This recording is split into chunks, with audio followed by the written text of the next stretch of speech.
સ્વાધ્યાય 7.2 માં પ્રશ્ન 1 એમાં શું કહ્યું છે કે જેમાં AB બરાબર AC હોય તેવા સમદ્વિબાજુ ત્રિકોણ મીન્સ આઇસોસેલેસ ટ્રાયેંગલ છે જેમાં AB અને AC કેવા છે. તમે પેલો ડાયાગ્રામ નહીં જોતા, એનો નથી, આપણે ડ્રો કરવાનું છે આમાં. પછી શું કીધું, બી અને સી ના દ્વિભાજકો ઓ માં છેદે છે means bisector of B and C intersect at O. બીજું બાયસેક્ટર કીધું એટલે આ બે એંગલ કેવા છે, આ બે સરખા છે. ક્લિયર થયું? અહીંયા આપણે એક લાઈન ડ્રો કરી દઈએ આપણે આ રીતે. મારી વાત સમજ પડે છે બધાને? હા, એ ઓ ને જોડો, આને આપણે જોઈન્ટ કરી દીધું, એ અને ઓ ને જોડો તો સાબિત કરો કે ઓબી બરાબર ઓસી. ઓબી બરાબર શું લેવાનું છે, ઓસી. સૌથી પહેલા છે ને તમને શું આપ્યું છે જુઓ, એબી ઇક્વલ ટુ, પહેલા આપ્યું હતું ડાયરેક્ટ શરૂઆતમાં, એબી ઇક્વલ ટુ શું આપ્યું હતું, ધ્યાનથી જુઓ. એબી ઇક્વલ ટુ, અહીંયાથી હવે ટેક્સ્ટ બુક બંધ કરી દો, અંદર જોવાથી કોઈ મતલબ નથી. એબી ઇક્વલ ટુ, એક નિયમ તમને યાદ છે, આ બે ઇક્વલ તો એની ઓપોઝિટ એંગલ્સ પણ કેવા આવશે. તો હું શું લખીશ, એબી ની સામે શું લખીશ, ને અહીંયા શું લખીશ, લખી દીધું આટલું. હવે આને સી છે એના બદલે હું લખું છું ACB અને AC ના બદલે લખું છું ABC. બંનેના હાફ કરીએ, બંનેના શું કરીએ, બંનેના હાફ કર્યા તો આ બંનેનો હાફ શું થશે, ABC નું હાફ આવ્યું, આ ડ્રો કર્યું એટલે આ બે હાફ થયા ને, આ પણ અને આ પણ. પણ મને છે ને આની જરૂર વધારે છે તો હું શું લખીશ ખબર છે, OBC. અહીંયા સોરી, AC નું આ લખીશું ને, OCB લખીશું. શું લખીશું, નાના માટે શું લખીશું. તો હવે જો તમે બીજો આ નાનો ટ્રાયેંગલ લીધો, O B અને એમાં આ ને આ કેવા છે. હવે આ બે સરખા હોય તો એની ઓપોઝિટ સાઈડ કેવી હશે, તો OBC ની ઓપોઝિટ કઈ છે, સોરી OCB ની ઓપોઝિટ કઈ છે, OB છે, સાઈડ OB જોઈ, અને OBC ની સામે શું છે, પેલો નંબર આવી ગયો કે આ અને આ સરખું છે. ફરીથી એકવાર કહું છું, આ આપ્યું હતું ને આ લખ્યું, કેવી રીતે લખ્યું, આ કેવી રીતે લખ્યું, અહીંયા આપણે લખીએ, શું લખી શકીએ, બે બાજુ સમાનની, સરખી બાજુની સામેના ખૂણા કેવા, સામેના ખૂણા right. Angles opposite to equal sides are equal, angles opposite to equal sides are equal. એ બંનેના શું કરીએ આપણે, હાફ. જો હાફમાં છે ને એ OB એ પણ થતું હતું પણ મેં આ લીધું છે, શું લીધું છે, આ લીધું છે, કયું, OBC. કયું લીધું આપણે, અને બીજું શું લીધું, OCB લીધું. અને એ જે અંદર ત્રિકોણ બન્યું એના બે ખૂણા બન્યા તો એની ઓપોઝિટ જે સાઈડ છે એ બંને કેવી આવશે, ઇક્વલ આવશે. આ આપણું નંબર 1 થયું. પછી શું કહ્યું છે આપણને, આપણે એમ કહેવાનું છે કે આ જે છે તે આનો દ્વિભાજક છે. દ્વિભાજક એટલે એંગલ બાયસેક્ટર છે. તો એંગલ બાયસેક્ટરનો મતલબ કે આના લીધે આ બે કેવા હોવા જોઈએ, સરખા. તો આપણે પ્રૂવ શું કરવાનું છે કે આ બે કેવા છે, ઇક્વલ છે. તો એના માટે શું કરીએ, આ બે ટ્રાયેંગલ લઈએ. કયો ટ્રાયેંગલ લઈશું બોલો, કહેશો તમે મને, AOB. બીજું શું લઈશું, તો આપણે OB અને OC તો હમણાં સાબિત કર્યું. બીજું OA કોમન છે. ત્રીજું AB સરખા છે, કેમ, AB AC સરખા છે, કેમ, આપ્યું છે ને, ગીવન છે. તો આપણી પાસે ટ્રાયેંગલ કયું છે, triangle ABO and triangle ACO, ABO ACO. તો એમાં શું સરખું આવે છે, AB ઇક્વલ ટુ AC. એ શું છે, પક્ષ એટલે કે ગીવન છે. પછી શું છે, OA equal to OA. OA equal to OA નો મતલબ શું થાય, સામાન્ય, એટલે શું થશે, કોમન. કેવું થશે, કોમન. બીજું BAO, no sorry, extremely sorry, OB equal to OC, OB equal to એ શું છે, સાબિત કર્યું. આપણે શું કર્યું, આમ લખી શકીએ સાબિત કર્યું અથવા તો પ્રૂવડ, રાઈટ, પ્રૂવન. આપણે પ્રૂવ કર્યું. તો હવે આપણે ટ્રાયેંગલ કયું છે, ABO કોન્ગ્રુઅન્ટ ટ્રાયેંગલ કયું થશે? કેમ આવી રીતે લખ્યું સર? કઈ કન્ડિશન? બા બ્લેક સી. થઈ ગયું. તો CPCT શું આવશે ખબર આપણી પાસે? BAO આવ્યું, BAO ઇક્વલ ટુ CA. એના માટે શું લખીશું? હવે આ બે ઇક્વલ થયા. આ બે કેમ ઇક્વલ થયા? એની વચ્ચે કઈ લાઈન જાય છે? OA જાય છે. શું જાય છે? માટે AOA ખૂણા A નો શું છે? દ્વિભાજક. એટલે મીન્સ લખી છે OA is angle bisector of angle. બરાબર છે? સમજ પડી બધાને? ધીરે ધીરે દાખલો સોલ્વ કરવાનો. ક્વેશ્ચન 2 જોઈશું આપણે. ક્વેશ્ચન 2 શું કહે છે? બધા ધ્યાન આપો. હવે ક્વેશ્ચન 2 કાઢો. એમાં ડાયાગ્રામ આપ્યો છે. ત્રિકોણ ABC માં ટ્રાયેંગલ ABC. ટ્રાયેંગલ કયું છે આપણી પાસે? AD perpendicular. AD perpendicular BC, right? એટલે બંને 90 ડિગ્રી થશે. સાબિત કરો. આપણે પ્રૂવ કરવાનું છે કે આ બે ઇક્વલ છે. આ બે શું છે? તો અહીંયા બીજું એક વસ્તુ છે. ત્રિકોણ ABC માં AD એ BC નો લંબ દ્વિભાજક છે. AB સાબિત કરો કે AB બરાબર. અચ્છા, હવે મને આની અંદર એમ કહો કે આ લંબ દ્વિભાજક છે. આ આઇસોસેલેસ ટ્રાયેંગલ આપણે લાવવાનું છે. ઇન શોર્ટ તો બે ટ્રાયેંગલ તો આપણી પાસે આ છે. એમાં સરખું શું શું છે? ચલો, એક એંગલ, પછી એક કોમન સાઈડ, પછી BD બરાબર CD કેવી રીતે થાય? એક્ઝેક્ટલી એક વર્ડ છે. AD એ BC નો લંબ દ્વિભાજક છે. તમે શું લખશો? AD is perpendicular bisector for BC. perpendicular bisector લંબ દ્વિભાજકનો મતલબ થાય આના બે સરખા ભાગ કરી નાખે છે અને 90 ડિગ્રી બનાવે છે. સમજ પડી? તો મારા આ ત્રિકોણ ને આ ત્રિકોણમાં એક તો આ સરખું છે, આ 90 ડિગ્રી સરખું છે અને આ સરખું છે. એટલે સાઈડ એંગલ સાઈડ. ક્લિયર થયું? Side angle.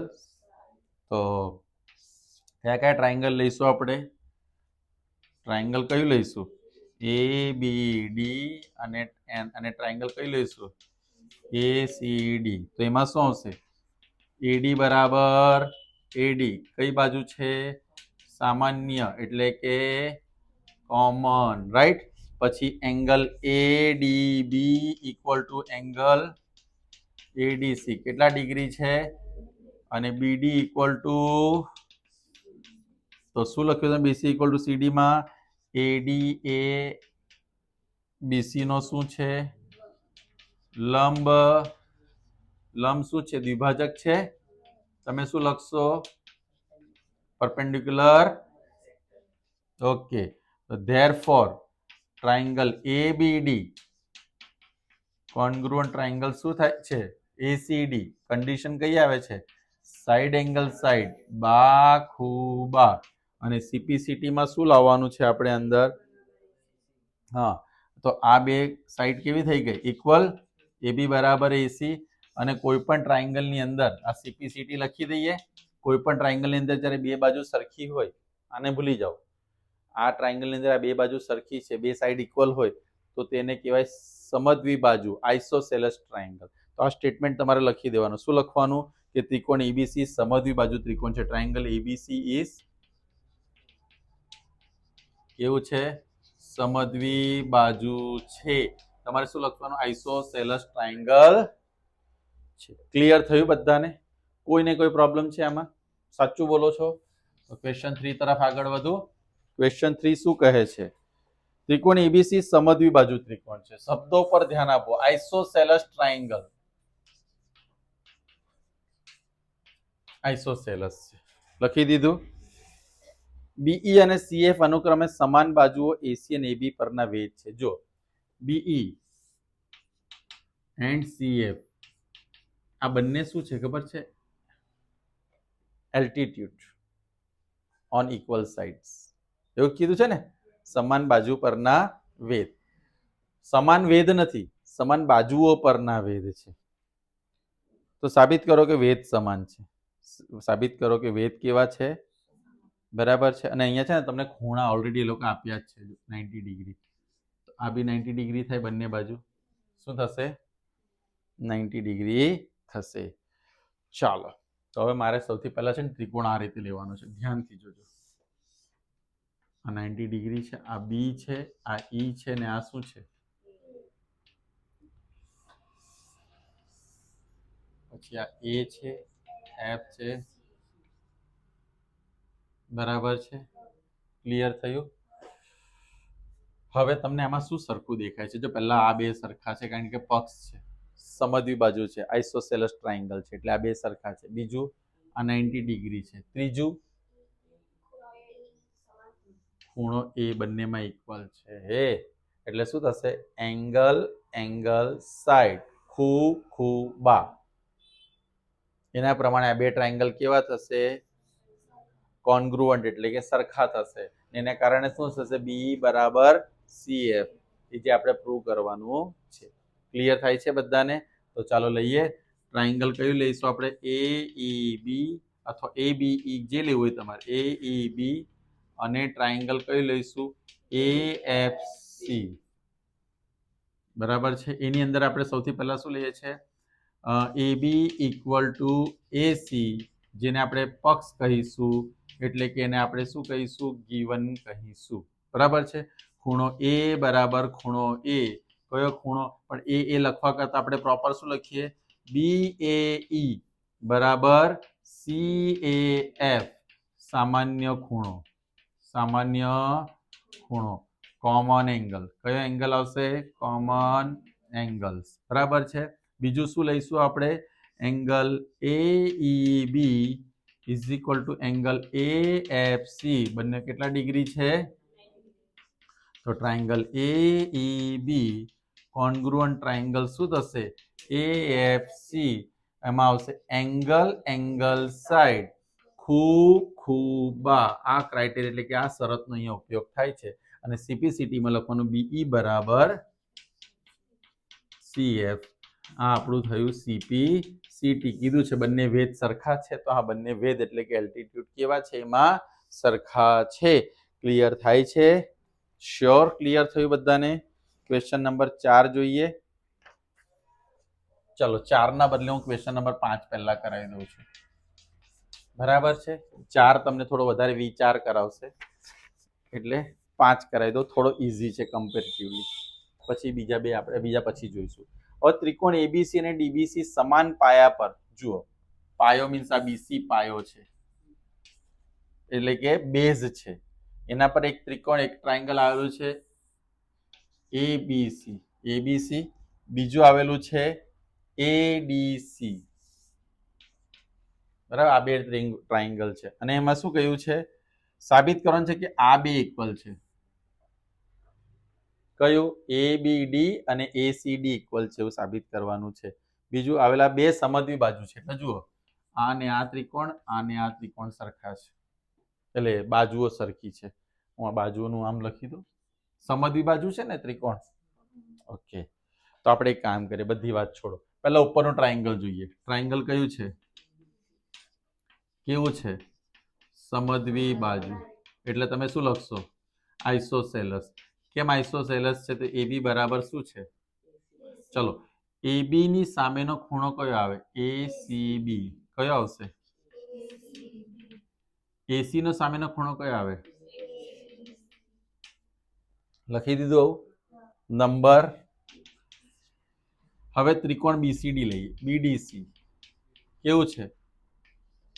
કેવું છે?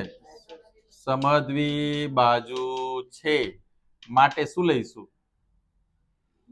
બીડી બરાબર સીડી. બીડી ની સામે કયો ખૂણો આવે છે? બીસીડી. કયો આવે છે? આની સામે કયો ખૂણો આવે છે? સીબીડી. કયો આવે છે? નંબર 2. શું કર્યું ખબર પડે ને? ઉપરના ત્રિકોણમાં બે બાજુઓ ઇક્વલ હતી, આઇસોસેલેસ ટ્રાયેંગલ છે એટલે એના સામેના ખૂણા સરખા લીધા, આની સામેના ખૂણા સરખા લીધા. હવે હું શું કરું છું ખબર છે? 1+2. 1+2 એટલે 1 નંબર અને 2 નંબરનું જે પરિણામ આવ્યું એ બેનો શું કરીએ આપણે? સરવાળો. બરાબર ને? સરવાળશે. આ બેનો સરવાળો કરીએ. ACB plus BCD is equal two ABC plus, હવે જુઓ, ABC અને CBD એનો સરવાળો કરવાથી શું બની ગયું ખબર છે? શું બની ગયું? ABD આ બાજુ લખીએ.